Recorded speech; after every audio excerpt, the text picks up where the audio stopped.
Jokowi tekan Perpres supervisi tipikor, KPK bisa ambil alih kasus di Polri dan Kejaksaan.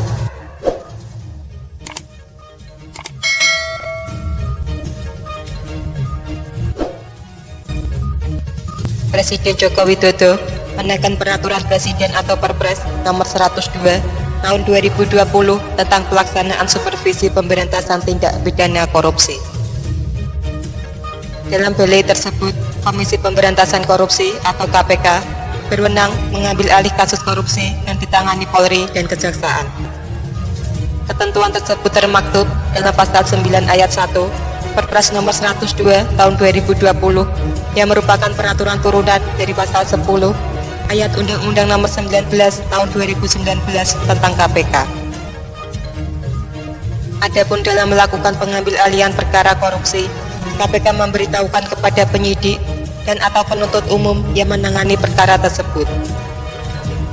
Ketika KPK menyatakan hendak mengambil alih perkara berdasarkan penelaahan penanganan perkara bersama sebelumnya, Polri dan Kejaksaan wajib menyerahkan tersangka dan atau terdakwa beserta seluruh berkas perkara dan atau alat bukti serta dokumen lain yang diperlukan. Penyerahan tersangka dan atau terdakwa beserta berkas-berkasnya paling lama 14 hari terhitung sejak tanggal permintaan KPK. Adapun dalam pasal 10 Undang-Undang KPK, KPK dinyatakan berhak mengambil alih perkara korupsi yang ditangani Polri dan Kejaksaan bila laporan masyarakat mengenai tindak pidana korupsi tidak ditindaklanjuti, proses penanganan tindak pidana korupsi tanpa ada penyelesaian atau tertunda tanpa alasan yang dapat dipertanggungjawabkan. Selain itu, perkara bisa diambil alih jika penanganan tindak pidana korupsi ditujukan untuk melindungi pelaku tindak pidana korupsi yang sesungguhnya.